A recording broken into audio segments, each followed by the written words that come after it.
Assalamualaikum warahmatullahi wabarakatuh. Bagaimana kabarnya semuanya? Semoga senantiasa sehat ya hari ini. Bagaimana, sudah siap untuk menerima topik selanjutnya? Yaitu pengkajian keperawatan gerontik. Pengkajian merupakan salah satu metode pengumpulan data untuk menentukan masalah kesehatan pada lansia.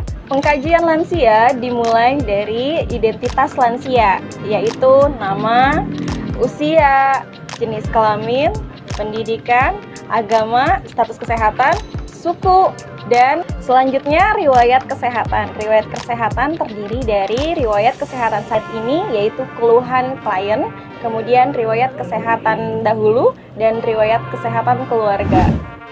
Masalah psikososial pada lansia dibagi menjadi dua, yaitu yang pertama masalah psikososial dan yang kedua masalah emosional. Masalah psikososial terdiri dari masalah-masalah bagaimana klien bisa bersosialisasi dengan baik, kemudian harapan-harapan lansia, dan kepuasan lansia terhadap sosialisasi. Pengkajian tahap emosional dibagi menjadi dua, yaitu tahap 1 dan tahap 2. Tahap 1 terdiri dari pertanyaannya adalah apakah lansia mengalami sukar tidur? Yang kedua, apakah lansia mengalami gelisah? Yang ketiga, apakah lansia mengalami murung? Apakah lansia mengalami was-was?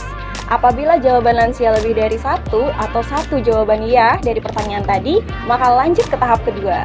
Tahap kedua terdiri dari pertanyaan, apakah keluhan lebih dari 3 bulan atau lebih dari 1 kali dalam 1 bulan? Yang kedua, ada masalah atau banyak pikiran. Kemudian pertanyaan yang ketiga adalah, adakah gangguan dengan masalah keluarga lain? Pertanyaan keempat adalah, menggunakan obat tidur sesuai dengan anjuran dokter. Dan yang kelima adalah, cenderung mengurung diri. Hasil dari masalah pengkajian emosional adalah ketika lansia tersebut memilih satu jawaban, kemudian ada di tahap 2, maka masalah emosional positif. Sedangkan masalah emosional negatif adalah lansia tidak memiliki keluhan di pengkajian emosional. Mengukur kemandirian lansia menggunakan CAP Index, yaitu terdiri dari 6 kegiatan. Yang pertama, yaitu mandi, berpakaian, kemudian pergi ke toilet, berpindah, makan, dan BAK dan BAB. Setelah itu dikategorikan menjadi A adalah mandiri semuanya, B mandiri kecuali satu fungsi lainnya, C adalah mandiri kecuali mandi dan satu fungsi lainnya. Kategori D yaitu mandiri kecuali mandi dan berpakaian dan satu fungsi lainnya. Kategori E yaitu mandiri kecuali mandi, berpakaian, ke toilet, dan satu fungsi lainnya. F yaitu mandiri kecuali mandi, berpakaian, pergi ke toilet, berpindah, dan satu fungsi lainnya. Dan kategori G adalah ketergantungan semua fungsi di atas tadi.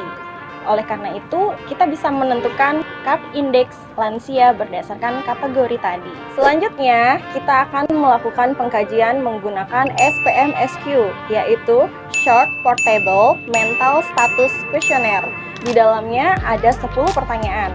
Kuesioner ini untuk mengukur tingkat kerusakan intelektual lansia. Yang pertama adalah tanggal berapa hari ini?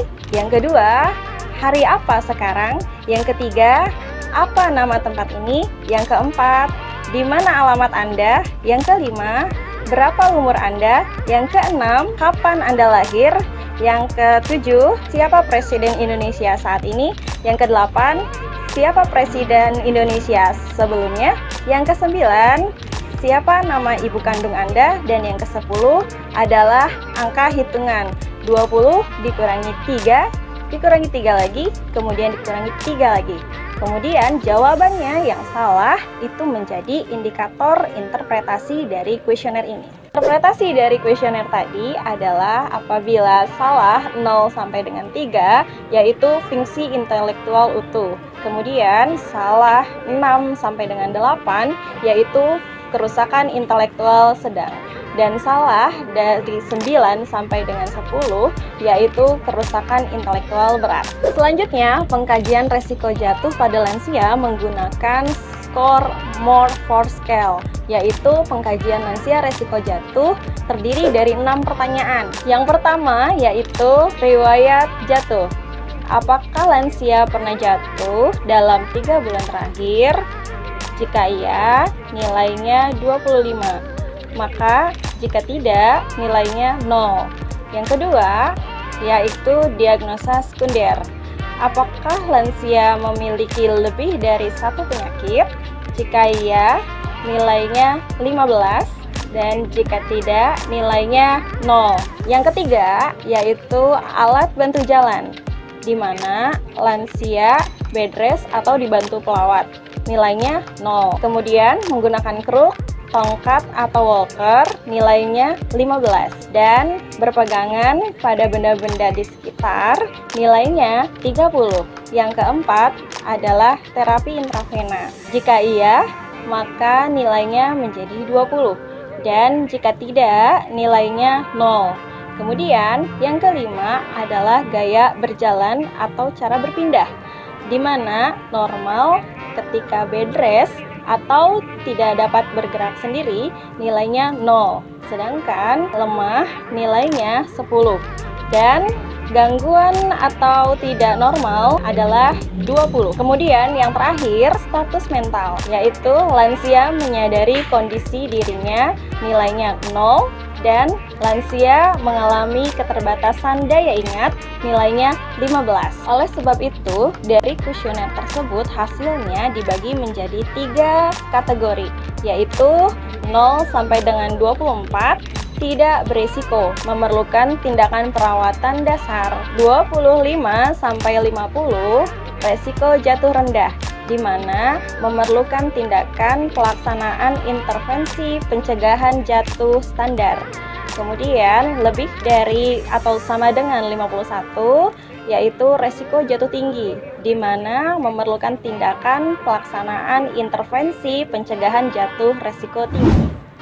Nah, bagaimana, sudah paham tentang konsep pengkajian lansia, di mana kalian bisa mengkaji lansia dengan kuesioner-kuesioner tadi? Kalau sudah paham, jangan lupa praktek ya. Assalamualaikum warahmatullahi wabarakatuh.